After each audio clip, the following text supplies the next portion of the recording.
Hello and welcome to this 4IT Tech Elite webinar in association with InfinityWorks, Practical CI/CD Pipelines. My name is John Edwards and I'm delighted to introduce our speaker this evening. Colin Scally is a consultant software developer with InfinityWorks, working for the past 3 years in the finance sector. His main interests lie in the design and build of clean and efficient back-end systems to solve complex business problems and in how to keep these systems healthy and happy. Colin will look at de-stressing the process of getting code to production by using release pipelines, taking a dive into a real living release pipeline developed for a client in the finance sector. Now, you will no doubt have questions arising over the course of Colin's presentation. Please note them in real time as they come to you in the chat function of your GoToWebinar control panel, which is most likely on the right-hand side of your screen. And Colin will deal with as many as time allows before we close the webinar at 7 o'clock. So I will hand over to the screen and welcome Colin Scally. Cheers, thank you very much. Let's just get set up with the screen. Cool, so just John, if you can confirm, are you seeing what you should be in terms of the just the title slide? Yep, it's all good, all clear, thank you. Excellent, okay, thank you very much. So yeah, big thanks to John and welcome everyone to today's talk. Let's, I guess, jump right into it. I guess genuinely quite chuffed. I'm pleased that there is an audience out there who's interested in the topic and learning a little bit more about CI or CD pipelines. It's a little kind of hard to gauge what everyone's exposure on the call might have been to the topic in the past. So hopefully there's going to be just, I guess, a little something for everyone in what I'm going to cover, from people who maybe are just very new to the topic to people who, you know, maybe have their own kind of CI/CD pipelines running and working already. So yeah, I guess before I introduce the topic, I generally hate doing personal introductions, and John already kind of went through most of it. But again, just to introduce myself, my name's Colin. As mentioned, I've been with InfinityWorks for about 3 years. Previous to that, I was working some kind of less technical type roles in finance and IT risk, and I've continued along with the financial team with InfinityWorks. I've worked for a couple of clients over in the asset management space, and then my current client is a fintech startup. So yeah, my talk today is going to focus on effective or practical CI/CD pipelines. I guess to set the scene just a little bit, it's kind of more of a, I suppose, an experiential talk. So it's going to look at what we've built on the project that I'm currently working on right now. It's not going to, or supposed to be kind of like a step-by-step or a how-to type talk that's going to kind of give you all the steps to maybe build your own pipeline. But it's more explaining some of the aspects of why you would want to implement a CI/CD pipeline. It will show you what we built and talk a little bit about why. And I'll go through some of the benefits that we've gotten from the experience. And the hope, I guess, really is that it might just kind of inspire some people to think a little bit more about potentially introducing kind of CI or CD pipeline if you don't have one already, or to kind of think about maybe the things you might want to add or to tweak maybe with existing pipelines on any of your projects or within any of your organizations. So I'll give a little bit more context about the project later, but upfront, I think it's maybe worth mentioning now, you know, I guess, a little bit of context of why I think it's a good example. So we have helped the client to build a system that's providing some kind of financial products and options tailored for like micro SMEs, so anything from your one-man bands up to, you know, companies of maybe 10, 20 people. We've been involved with the client just for over 2 years, and it was essentially kind of a greenfield project. We kind of kicked it off in terms of development, and now we're at the point where we have a product that's out live.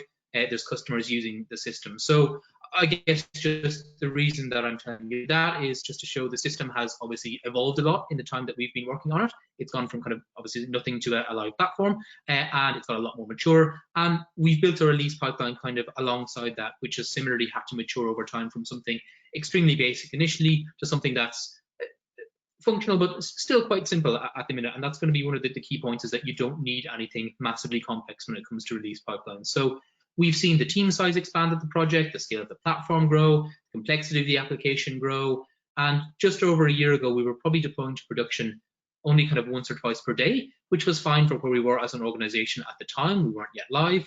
At the minute, we're now averaging kind of over 10 deployments a day, and with the scale to go higher if we want. And again, that kind of makes sense for where we are as a project and as a kind of a product at the minute. So I think just with all that growth and change, I just thought it was a nice example of a pipeline which is just simple and effective and fit for purpose. So that's why I chose it as an example to run through during this talk. So stepping back a bit initially, I appreciate, as I said, I don't really know a huge amount about the kind of various levels of exposure in the audience. So whilst I don't want to bore people with definitions, I will kind of try to just briefly introduce the topic in a kind of a gentle manner, just to make sure everybody has the same foundation to take in kind of the rest of the content as we go.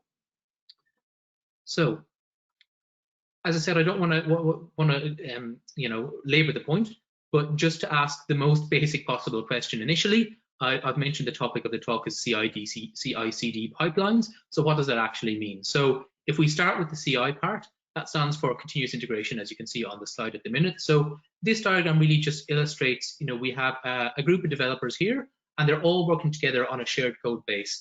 Everybody's working in different locations at the minute, because naturally in the land of COVID, nobody works in the same office anymore. So continuous integration is just basically the process by which those developers can work together. Each developer can work on something and have their work regularly and consistently integrated into the shared code base, and that becomes available for other developers to pull down, to work on, and to continue to improve themselves. So it's all about having that shared code base that a team of developers can kind of pull and push from, and integrate their code into as often as possible, or as regularly as possible. And with that shared code base, we naturally want to ensure that there's a good level of consistency and quality in the code that's merged from any single developer. So our CI step, our CI kind of phase, generally will include things just like ensuring everything is nicely tested and logically sound before it becomes part of the shared code base.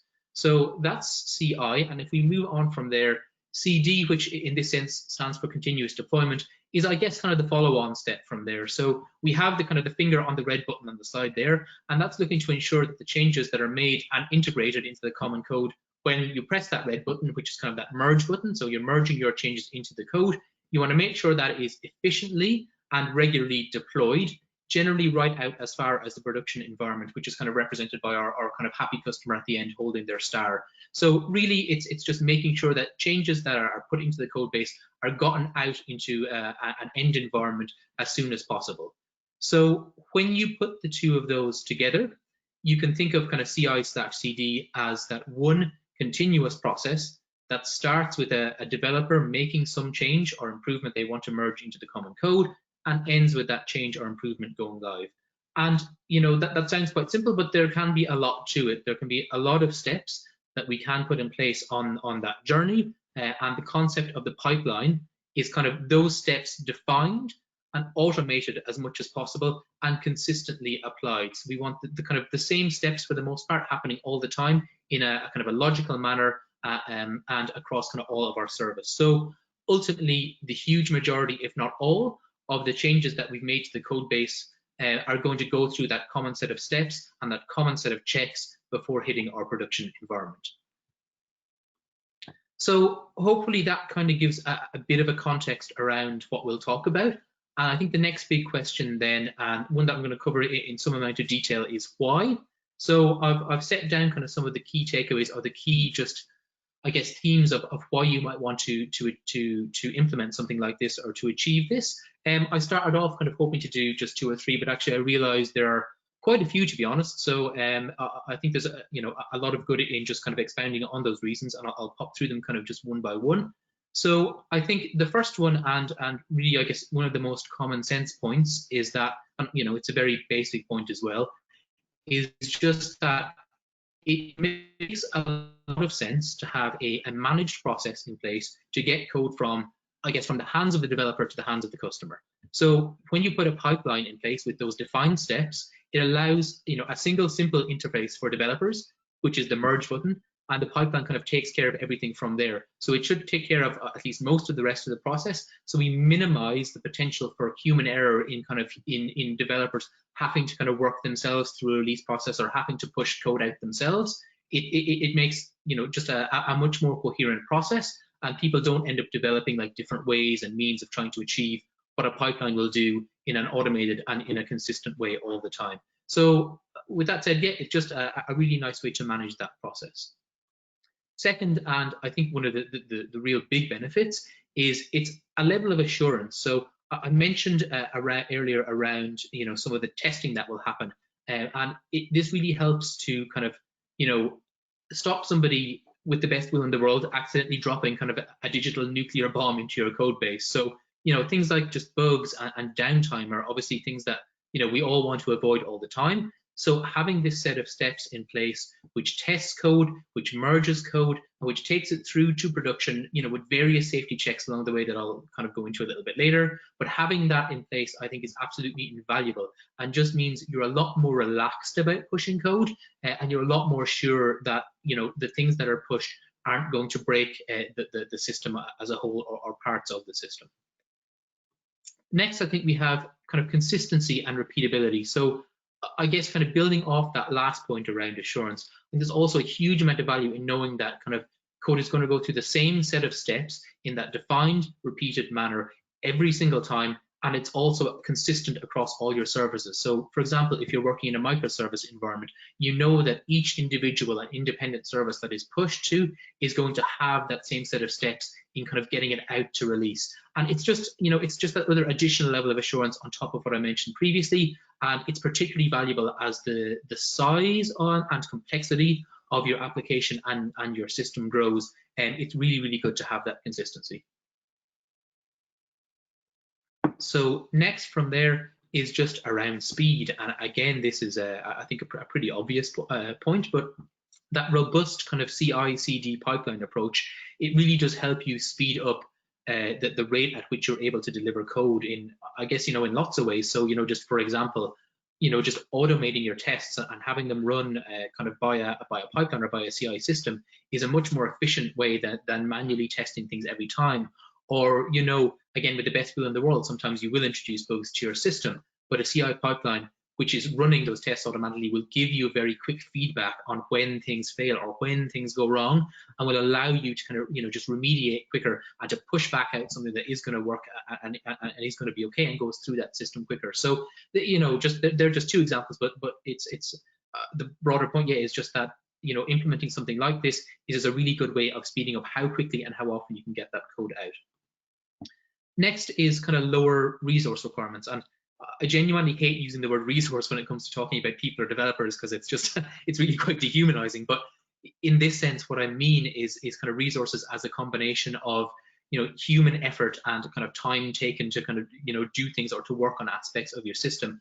And I think, again, it's a pretty simple point that, you know, automation of a lot of this release process just allows you to free up people to do other things and to work on other issues that can really help to kind of, you know, push your application that little further, or to improve the efficiency of your operations in other ways.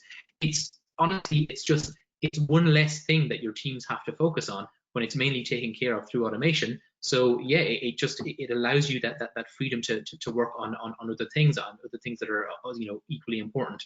And related to that, I think then is you get an improved developer experience. And again, I can say this with a lot of experience as a developer myself, that, you know, a good and robust CI/CD pipeline takes away almost, I mean, all of the pain of testing and deployment, or most thereof anyway. So I mean, you know, I still obviously have to write tests in my code and, you know, ensure that a lot of my configuration is right and it makes sense. But again, automating how that is tested in the pipeline, and automating how all that is verified, is just one less thing I have to worry about. It allows me to focus more time on, you know, just trying to build interesting things, on trying to, you know, fulfill the requirements that are coming in from customers and from our product people. And I think it's just like a happier dev experience as a result. And anyone who works a lot with devs will know how much we can and tend to moan. So anything that reduces that, I think, is a real positive for everybody. And yeah, when you scale that up across, you know, a broader team, you can save, I think, again, significant time, but also significant frustration across your team by having this nice automated process in place. Kind of as an aside, I think from a talent perspective, I do genuinely think that it's something a lot of developers want to see from organizations at the minute. I mean, I know if I was, for example, interviewing for a new role, one of the things I would be checking is, again, like, you as an organization, how do you get your code to production? And it's definitely something I would factor into in terms of if I was making a decision of if it's something that, or if it's somewhere I would like to work. I think it's a hot topic among developers, and it's something that people are keen to see. Moving on from there, I think it's worth talking a little bit about security. So having, again, a robust pipeline allows you to build some security steps into that, and as a result, allows you to better build security into your everyday kind of operations and your everyday code release and deployment. I think it's a great way to kind of put maybe a baseline or some basic benchmarks of security. I'll touch on a few of the kind of particular techniques we've used to do that later on. But I think it's worth noting that it shouldn't be seen as a replacement for security expertise. I certainly think security steps in a pipeline are good, but they can't go as far or that far as replacing the security expertise. But you can harness that pipeline to help kind of just monitor and prevent some of the more, I guess, basic and common security concerns that might arise from the code that you commit. And like I said, security is a much bigger topic than that. And I don't want to minimize security expertise of the people certainly who focus on that or do that. But like I said, this helps with kind of putting that baseline in place and just kind of, again, automate some of those more basic concerns away from somebody having to manually check those kind of things. We're getting to the end of these. There's one or two left is all. I think next I just want to want to touch on kind of automated testing. Again, it scales really nicely. And again, hopefully it should be fairly obvious, kind of given what I've said earlier about some of the testing things. But, having so much of that testing process means, or automated, means that as your application grows, as you maybe add more components, or if you're in, again, a microservice environment, if you're adding more and more services to do more and more things, you want to be able to scale up that testing really well. And I mean, automation is really, I guess, just the way to do that. You can start adding new layers of testing, and again, I'll cover some of what we've done, but to kind of, I guess, preview it a little bit. We started adding things like contract testing between services, and it was really nice and easy to kind of slot that in as we got the requirement to do it, because we had this automated testing process. So you can start to integrate that stuff really nicely into your pipeline and just kind of scale up your testing as you scale up your application and as you scale up your platform. Rapid feedback, I think, is another one. Again, kind of I've touched a little bit on it, but even with the most robust pipeline in the world, we aren't always going to get everything right the first time. But what a robust pipeline will do is, make sure you get that feedback very early and as quickly as possible, and with, I guess, as much information and context as possible, to ensure that you can quickly kind of take remedial action. You can understand what went wrong, you can investigate it a little bit, you can make it right, and you can push that back out as well, and get that back out as soon as possible. So that rapid feedback is key to being able to then rapidly remediate. And then one final kind of development, or sorry, one final benefit for this point is just, I think, and it's kind of, I guess, more of a catch-all or more of a general point, in that, we talk so much in the industry about trying to do agile development these days, and that can look in reality or in practice quite different in different organizations in terms of how you structure your teams or structure your sprints or your workloads, etc., etc. But I think one of the real kind of commonalities of at least what we want to get out of the agile process is to make kind of smaller, iterative, just smaller changes kind of more often, rather than those kind of huge and infrequent deployments. And the CI/CD pipeline, I think, is a backbone for doing that. I think it's probably the only way you can properly achieve that. It's the fundamental building block. It's critical to just orchestrating and managing this iterative change on a daily basis. So, I mean, if I was to sum all of that up in one sentence, I think what it does is CI/CD allows us to do more deployments more often with less stress and less errors. And I've used this quote a few times before, and it was pointed out to me that it is, grammatically rubbish. It should be fewer errors, but I decided to leave it in because I think it has a nicer ring without. But in case there are a few grammar stickers out there, it is fewer errors rather than less. But anyway, moving on from that, kind of, if hopefully we have a decent understanding now, or a good handle on why we would want to consider putting something like this in place, or working with the CI/CD pipeline. And I want to just briefly, kind of before we start looking at the practical example, briefly cover maybe kind of what good looks like, when it comes to putting something like this in place. So first, and to be honest, potentially actually the most important point of this whole talk, and if you forget everything else, this is the thing I would like you to take home, is that good is really a relative term, and it will mean different things to different organizations, and even different things to the same organization at different times or in different phases of a project or at different levels of maturity.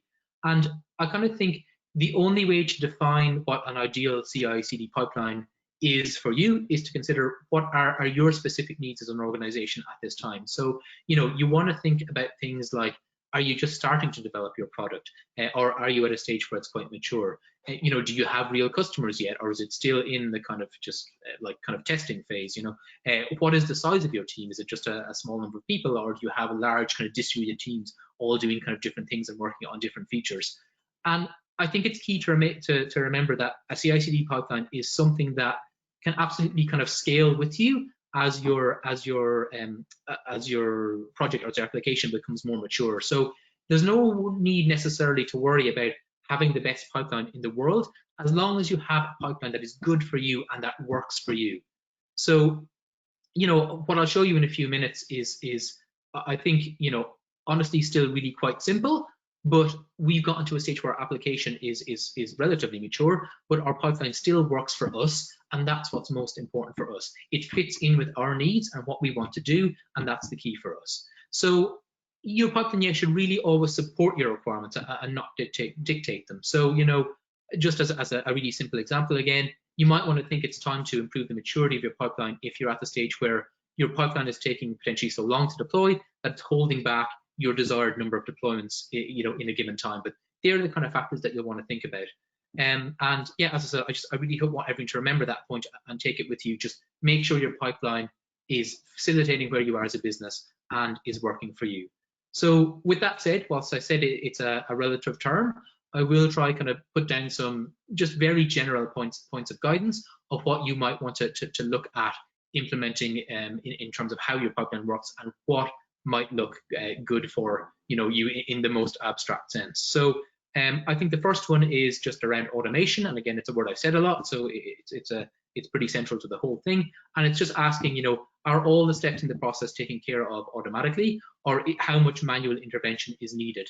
And sometimes there might be a good reason for this, but you need to ask yourself, yeah, if there is manual intervention, why am I doing this? Is there a good reason for this? Does it fit in with where I am as a business?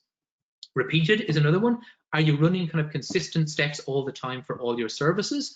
And again, there might be sometimes that there is a good reason to have an exception, to have certain services running slightly different release pipelines. But again, ask yourself, in the context of my business, do I have exceptions to this? And if so, is there a good reason? Familiar is an interesting one. I think it's important because it's easy sometimes to build a release pipeline without maybe working closely with your developers on that. You want something that developers are familiar with, that they know the steps, they understand the steps, so they understand what's going to happen after they've hit that merge button, and that the whole kind of end-to-end process is simple enough for them to understand.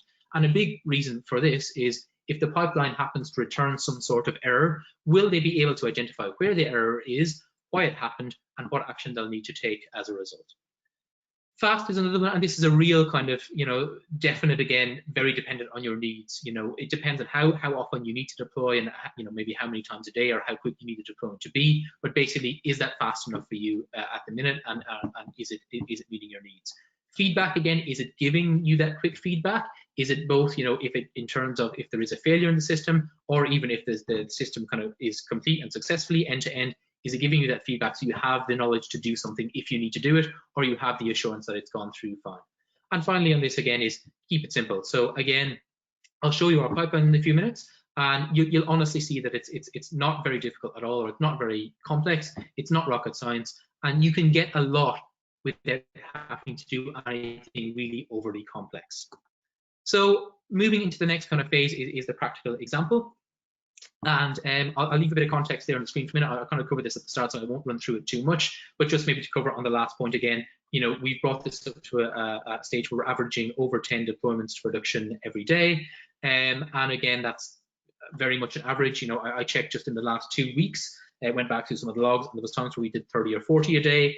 But honestly, the numbers actually aren't really that important because we haven't hit a level where it was impacting us in any way. As I said, those 30 or 40 per day, they all went through just as smoothly as when we were doing 10 a day. So really, we're built something where we're at a stage where, as I said, it works for us in terms of what we want to deploy. So as a start, I want to quickly run through the architecture of our application as well. And I appreciate it might be a bit overwhelming because I'm going to kind of try bit by bit build up a simplified version of our architecture diagram. But I know architecture diagrams are one of those things that it's quite difficult to parse all of the detail very quickly. But like I said, there's a couple of key points I want you to take out with it. I'll go through at the end, and hopefully it will become kind of obvious why I've shown it to you. But maybe just don't worry too much if some of this is a bit of an assault of information in this section, and it'll all make sense very soon. And one caveat is, as I said, I've tried to take a complex diagram and simplify it a bit. So there may be some minor aspects that just got lost on the cutting room floor. So if something doesn't appear as coherent as it could, it's just trying to really a result of me trying to simplify things. So to jump into our application of what it looks like, kind of the central aspect of it is just a group of back-end microservices written in kind of Java 11 Spring Boot. Some of them talk to each other. As you can see, the red box is kind of connected. Some of them will talk out to, we have a kind of a Kafka messaging interface, as we started more recently doing a little bit of more kind of an event-driven approach. So yeah, we have all those in place, and in various ways they're communicating, and this is all sitting in AWS. If we step out a bit, we'll add in kind of the user. So our user's interface with our application mainly through a web app. There is iOS as well, but it's mainly through our web application, and inbound traffic is coming down through that kind of API gateway and load balancer to come into our services. I didn't want to call out really what any specific services did. I just thought it was worth mentioning the auth service in particular, just because it related to that user flow at the top, and also just because of some of the AWS components that it's bringing in there as well. We're using SES, for example, for sending out login emails, and Cognito then is our user directory. If we add a little bit more, we've just got data sources, databases. I mean, nothing, I think, revolutionary about that. The vast majority of production applications will have some sort of data stores, and as do we, and we have our backend services talking to them in various ways. We have some SQL, some unstructured, but again, not really important. Basically, just there are data stores there. If we step outside, again, the realm of AWS, we are working with some third parties. The nature of what we do as a product is, because we're involved in kind of finance for small businesses, we have to do certain things like credit checking, anti-money laundering, identity verification. So we're using a couple of kind of existing tools out on the market to do this. It would be, I think, far too complex for us to try to build that ourselves. So in a sense, again, and this is a vast simplification, this is actually all we would need to have a functional kind of a running product that works. But again, we have the actual concerns of kind of reality, and being in a real kind of enterprise environment means that we have a lot more that we need to kind of wrap around that to make sure that our application is kind of, as I said earlier, healthy and happy. So to add a little bit more to that, we have a kind of monitoring module. We're using things like Prometheus and Grafana, so we get a nice kind of view over our kind of logging and alerting. And we have again an interface that sits outside AWS, which does the old calls you in the middle of the night if something is wrong kind of thing. And again, we have some data stores which interface with that. Adding a little bit more, we have an operations team who are they're customer facing, and they'll need to access certain amounts of our backend data just to ensure they can do their job effectively. So we have built a data lake in S3, and we've put kind of Athena on top of that to do some kind of querying, and the Tableau interface, so our operations team can have a look into that as well. To keep going from there, we do some secrets management. We use Vault for that. Some people might have attended, there was another one in this series of talks a few weeks back by a colleague of mine, Jake. He did a really good presentation on kind of secrets management using Vault. But basically, I just wanted to add in as well that it's something we're doing, and all of our secrets for our services are kind of centrally managed and injected through that. We add on then kind of a final component. This is a bit of a kind of a catch-all, but it's some of the kind of the shared stuff that's kind of used by us as developers. So if you look at the very top left corner, we see our developers are interfacing into our code base to GitHub. It's kind of talking to various other services outside of AWS in terms of kind of looking at coverage, in terms of our Artifactory and kind of pushing artifacts out there on Docker. And then in this kind of lilac box at the left, we'll see we have some more kind of supporting services. One, in fact, is the CI server, which is obviously then a focus of what we're looking at here today. We have things like packed and clear. You'll see there in the red boxes, which fit into that CI pipeline as well. And then we have some more of our kind of logging tools with Elasticsearch and Kibana. And again, huge apologies to anybody who's into security, but for the sake of simplicity, I had to boil down everything into one box that just said security with that. So again, not to belittle that work, it's obviously extremely important, but it was just to keep things simple. And again, they have some of their own data stores there. So that's kind of it. As I said, I know that was a huge amount of information to try to take in, but kind of the reason, or one of the reasons I showed it was just, if we look at the bottom left, there's a key there. We have a lot of things that we're managing ourselves and deploying ourselves out to Kubernetes, which is our way of kind of like orchestrating how our applications and how some of our supporting services work in various environments. And a lot of the purple boxes around show either kind of AWS services or AWS managed services. So the point just kind of being to show with this whole thing is just there's quite a lot going on here. There's a lot of different systems, a lot of different things are talking to each other, a lot of dependencies. It's quite, as I said, just a mature and complex system, and we need kind of a fairly robust pipeline to go with that. And one final point in this slide, just because I hadn't touched it, is we are doing infrastructure as code as well. So we're using Terraform to manage our deployment of a lot of that infrastructure, and yeah, kind of just keep that in a nice kind of managed, structured way. So as I said, key points on that are, one, as I said, just there's a lot going on. That was a simplified view, but there's a lot of things in it. I kind of masked as well the number of microservices. I think the box had maybe 9 in it. In reality, there's over 50 there, and they're all interfacing with each other, with third parties, etc. And one of the key parts of that being a very strongly microservice-based environment is that they all need to play together quite nicely. And in an environment like that, again, effective CI/CD is really important. Each service being deployed independently means it's quite easy to inadvertently maybe make a change in one service which would impact another, maybe just a slight API change or something, and pipeline is really key to kind of picking up things like that. Before kind of jumping into the pipeline itself, I just kind of wanted to talk a little bit about the nexus between that kind of architecture we just saw and a pipeline that we're just about to see, and that it's usually easy to think of a pipeline as just something that supports your architecture, but actually I think the relationship is a little bit more kind of two-way. So, you can design a pipeline that supports the wider architecture of your system, but you can also do some things in that wider system to make it a little bit easier for yourself to develop that kind of robust pipeline. And if we look a little bit at some of the details of that, so we'll see on the left how our pipeline can support our architecture. Some of the obvious things we've mentioned is that pipeline just allows for that constant small change in iteration, which is crucial in a microservices environment, such as what we've been dealing with. And again, just providing that constant testing, as mentioned just a moment ago, just ensures you can build a bit more kind of modularity into your system. You can extend it easier. You can have all of those parts working seamlessly together.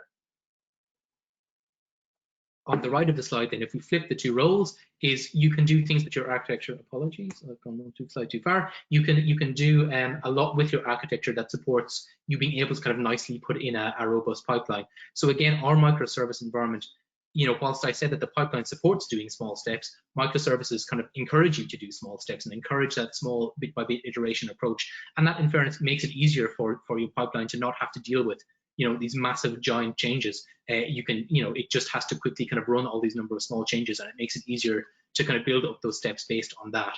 The fact that we're deploying most of our, well, pretty much all of our infrastructure into the cloud just means that there's a lot of readily available kind of tools and services that you can add in to your pipeline, and they integrate nicely with things like GitHub and with all the various other things that you with AWS, or all the kind of other tools that we're using, and just makes it again an easier process to build up that pipeline. And then also just it made us a little bit used to consistency. I touched on the point about consistency earlier, of how we want that same set of steps being run all the time. And we're used to, because we have so many different microservices, ensuring a level of consistency in what we do across them in terms of things like our dependencies and stuff. So it just fits well with our desire to have that constant application and consistent application of our CI pipeline, and just make sure everything happens in a uniform way across the system. So yeah, ultimately it's worth not quite thinking of architecture and kind of a pipeline as two things in a slight vacuum, or as just pipeline supporting architecture. They have a bit more of a symbiotic relationship, and it's a bit more of a cycle of how one can support the other, but the other supports the one, etc., etc. And one final supporting point before actually looking at our pipeline, I didn't really know where to drop this slide in, so apologies if it kind of breaks the flow a bit, but I figured it's worth mentioning, is, you know, again, I mentioned a little bit about consistency and wanting to make sure that we apply those same steps all the time.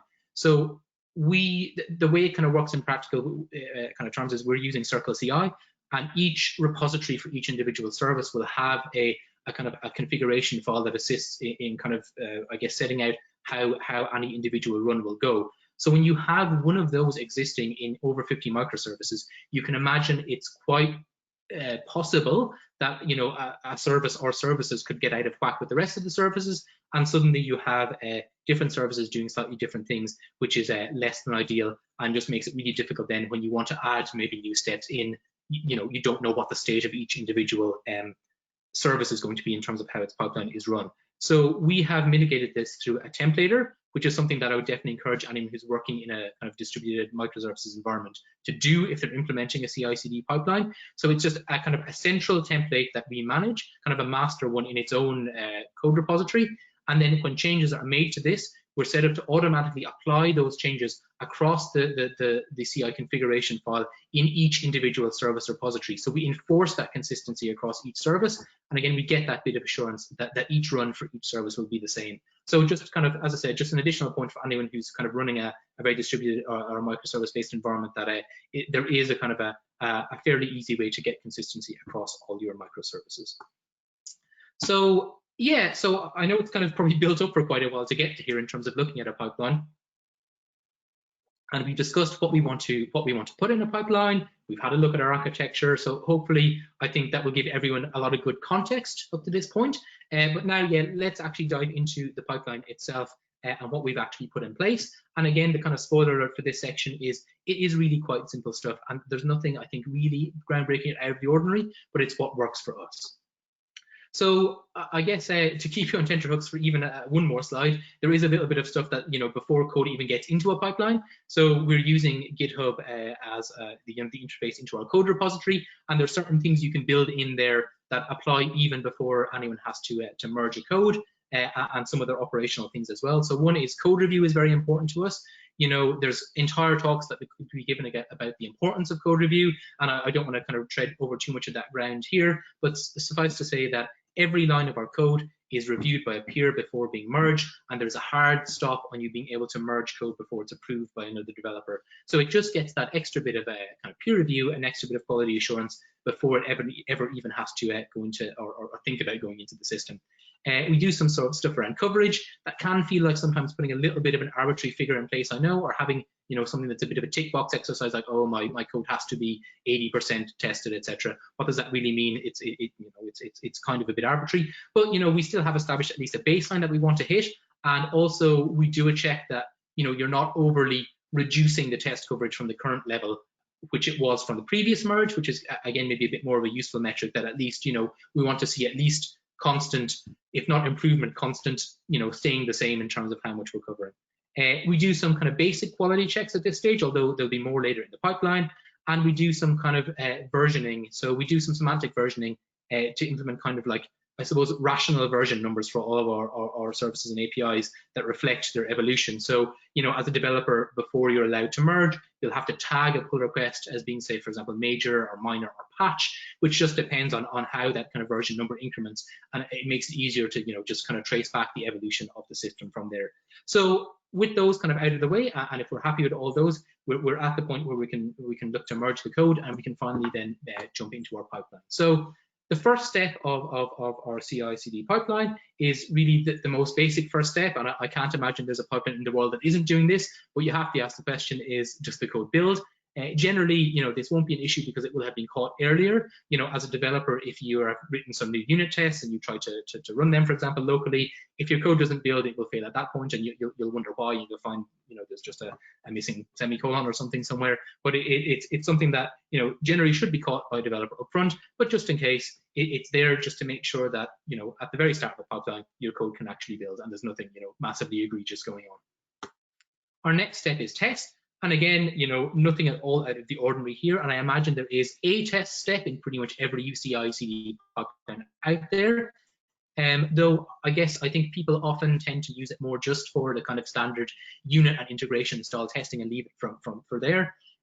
We have, I guess, a broader suite that we've implemented of tests that run here.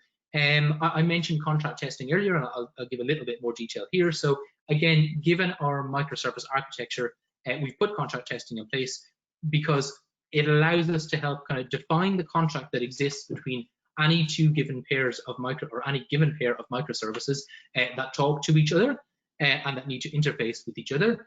And then if there is a change, if you're working on one of those services and you make a change which would break the contract, so a really simple and obvious reason could be, for some reason you happen to change the path that a particular endpoint uses, so that would break that contract. And then during the build, we'll be either notified, or the build might completely break or fail, depending on exactly what the change was. It just gives you that feedback to have a look at that. And obviously it's important to note that in some cases the intention may actually be to change the contract between services by updating one of them, and in this case, again, you'll just get that feedback, which you'll probably have been expecting anyway, but you'll know that you need to change the other microservice to I guess re-establish the contract or make sure that they can properly talk to each other again. We've also built in some static code analysis here. Pretty simple stuff, again, that just is analyzing kind of some of the, I guess, the Java bytecode for kind of established and known bug patterns.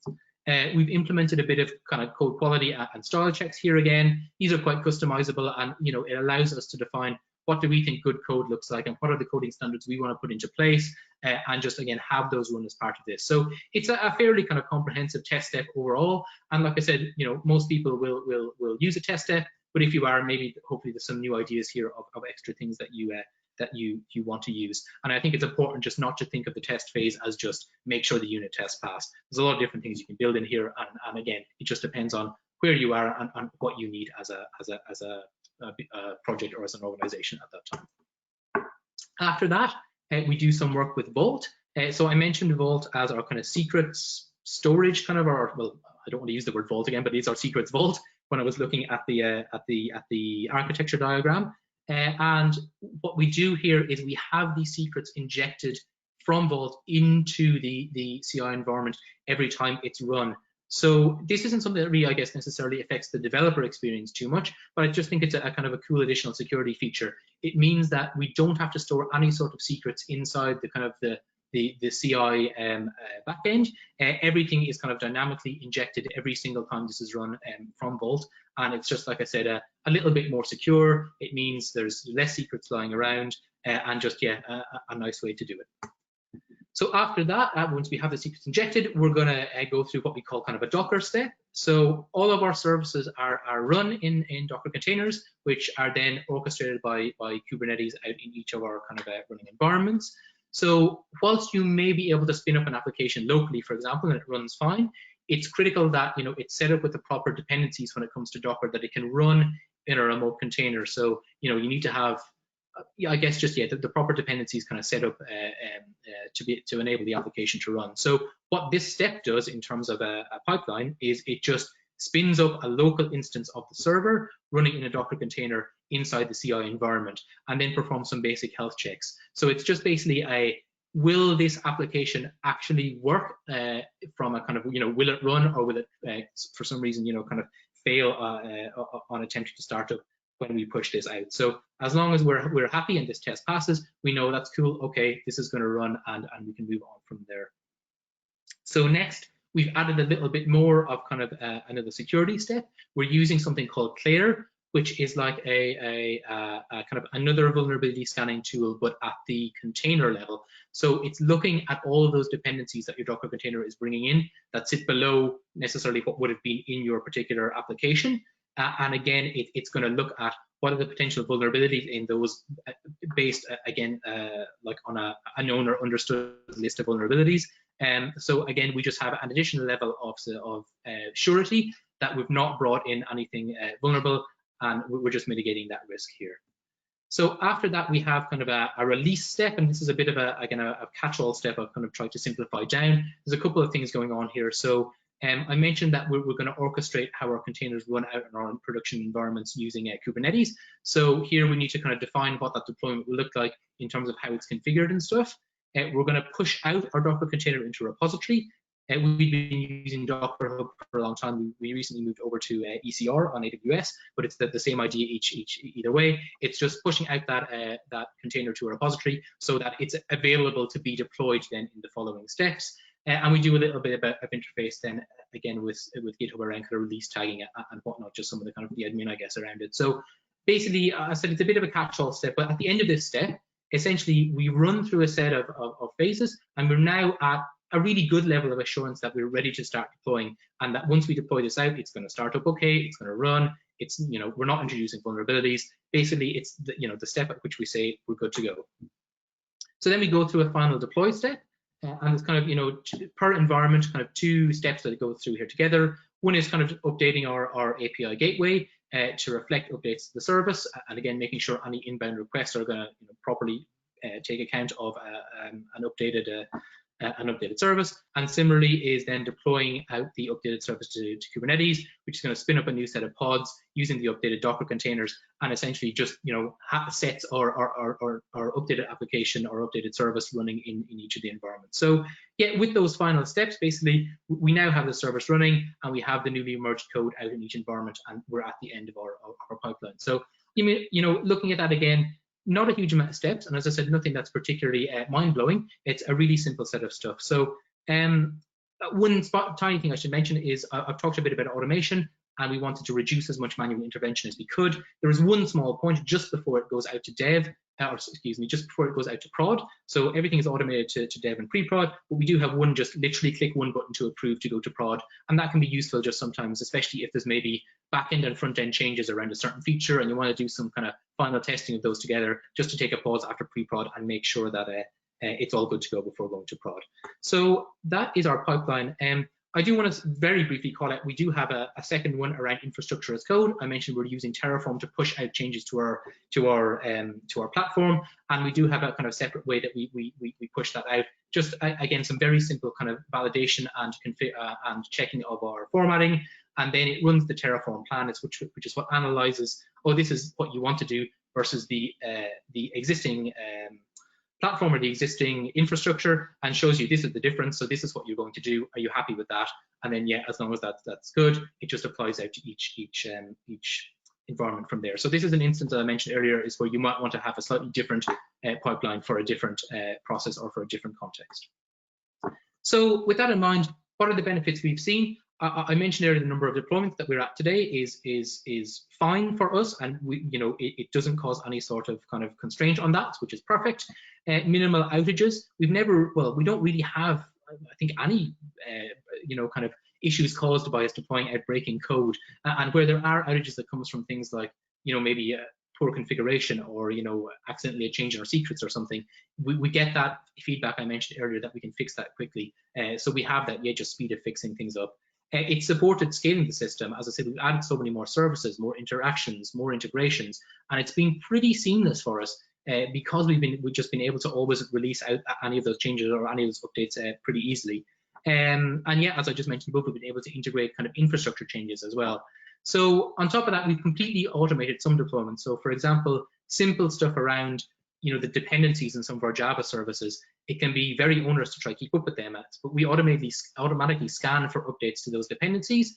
We update the POM files of each of our Java services automatically, and that's merged into the code base and deployed all the way to production without a human ever touching it. So that literally happens 100% from finding out that the dependency needs to be updated to getting it out there. It just runs through that pipeline without human involvement at all. So, and then I guess very briefly, some of the kind of wider things it supports that aren't necessarily just related to kind of code. It's given us a little bit of flexibility in how we organize. So to kind of sidebar on that for a sec, the kind of ideal of a DevOps type environment is that you have these kind of different teams that all have cross-functional capability. You have a bit of back-end, front-end, platform, product, etc. in each team as required. They work on their own individual features that they own.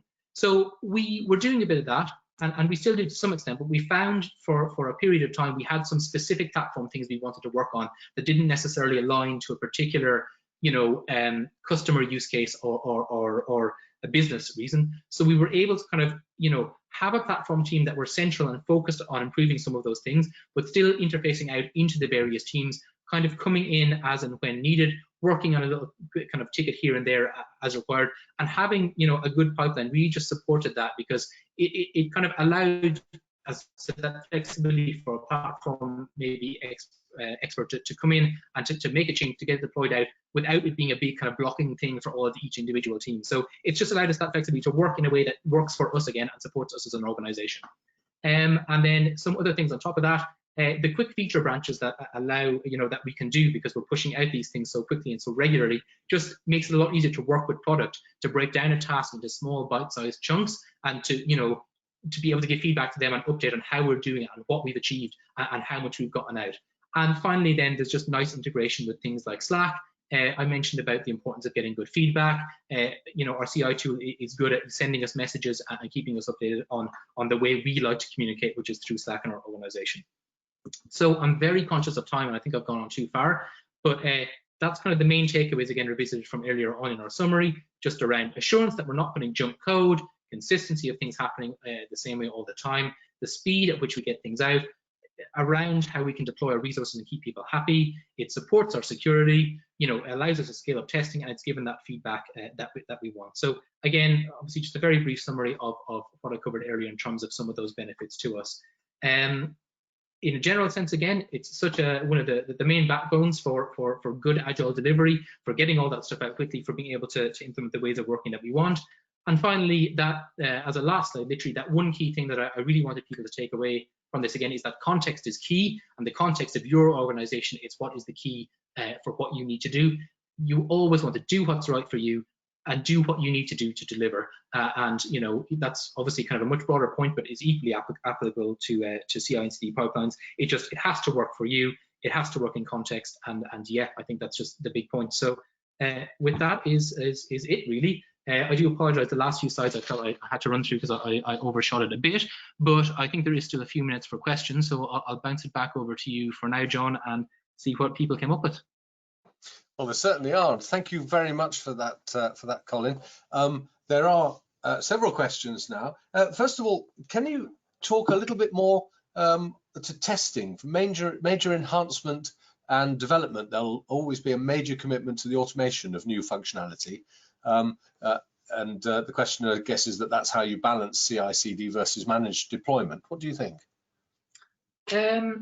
Yeah, so I mean, if I'm understanding it, it's the question is put about a balance between kind of automating testing versus what?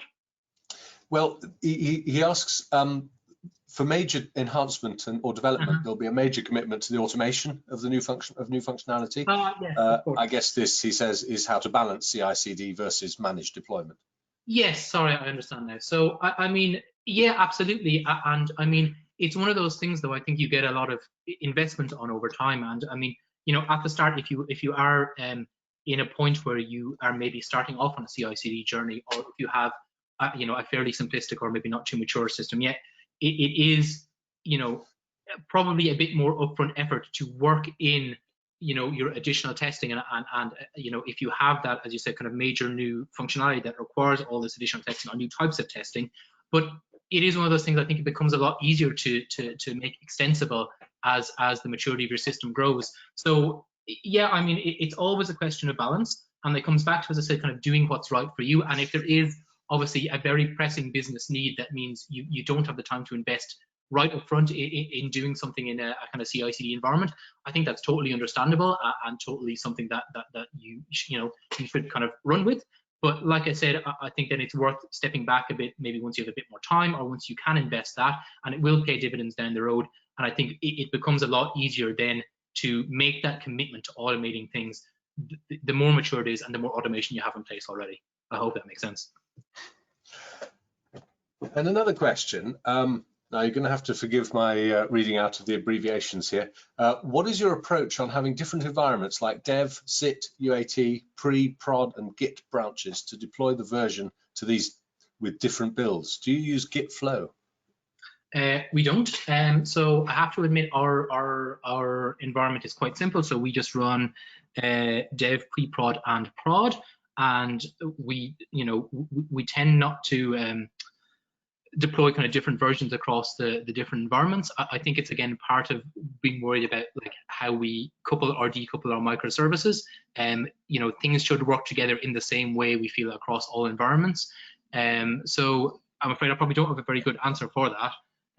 But we, in terms of, yeah, I guess, you know, in terms of getting stuff just out to our environments, it's, I guess, kind of pretty simple, as explained in the pipeline, and we have everything Dockerized. We send out the artifact to, as we're using Docker Hub and more recent ECR, and it's just a matter of then, yeah, we use that same artifact across all environments in a deployment. So yeah, we just don't really have, I guess, that divergence. Again, I understand there may be other kind of situations or applications where that may be more appropriate. It's just not something I have a huge amount of experience with, so I can't give a huge amount of information on that. I do apologize. How do you ensure that code is fully proved and can be demonstrated to auditors? The questioner explains that she currently does the governance, which needs to satisfy the FCA, ICO, and ISO audits. Yeah, it's actually a really good question, and I mean, we work in a partly regulated environment as well, obviously, with some of the financial products, especially to for example, like sole traders kind of fall more under kind of consumer credit rather than business credit. But I mean, I guess in terms of kind of security audit, we do have some external pen testing and stuff that comes in place there. And this is kind of back to what I said about adding some nice security steps into a CI/CD pipeline is great, but it's not going to take the place of a dedicated or a really strong security expertise. And likewise, when we do come to things like security audit, we will obviously kind of celebrate the fact that we have some of this automation, but we still have to go through a lot of the same kind of let them loose on the code base with some of their pen testing. So we get those kind of those reports done quite regularly. Also, one, and I didn't really mention this at the start because I didn't think it was relevant, but it might be a bit more now. So although this is a fintech kind of startup environment, it's actually backed by a much larger company. So we do have a lot of security resources that we can rely on there as well, and a lot of governance resources. So we get kind of from central, as I'll call it, a lot of those kind of kind of requests for kind of code analysis and scanning and reporting. So it's a kind of thing that it happens quite a lot. It's benefited by what we have in the pipeline, but yeah, there's no kind of magic bullet for replacing a lot of the traditional just kind of person with their pen testing tools or their code analysis tools. Yeah, I think that's probably it. Thank you. And in the last couple of minutes, Colin, because we're coming up towards 7 o'clock, a quick question. Have you had experience with mobile app deployment and automation with App Store releases? No, unfortunately, I'm going to have to give a very short answer for that. As I said, we do have some iOS interface on this application, but it's not really a big focus. It's one of those things that it was just discovered that kind of for a business or customer purposes, that the type of customer we were aiming at had preferred the web interface. So it's something that we haven't worked on for quite a lot of time. And I don't want to try and make up an answer or anything. There's people who do a lot of specialist work in mobile app deployment. And again, it's just not something that I've experienced. So I just can't give a good answer on that, I'm afraid. I'm sorry. Well, thank you for that, Colin. And that is all the time. There's no point in trying to BS everybody. Well, that's right, and that's all the time we've got for the questions. And thank you for your questions, everybody, and thank you, Colin, for what has been a fascinating and thought-provoking presentation. There's a great deal of material there for us all to take away from this session. We will share the recording if you should want to revisit anything that you've heard, and for those who couldn't make it this evening but wanted to. And if you can think of any further questions or have any further questions for Colin, do please email them in, and we'll do our best to address them for you, or at least at any rate I shall pass them on to Colin and he will. In the meantime, do please complete the survey. When you close this GoToWebinar session, a survey question will appear for you, and do also, when you get a feedback email in an hour's time from GoToWebinar, please give us your thoughts and your feedback so that we can make these sessions even better as we put them on over time. I hope you've enjoyed this session. Thank you for attending. Thank you again to Infinity Works, and thank you to Colin, and good night.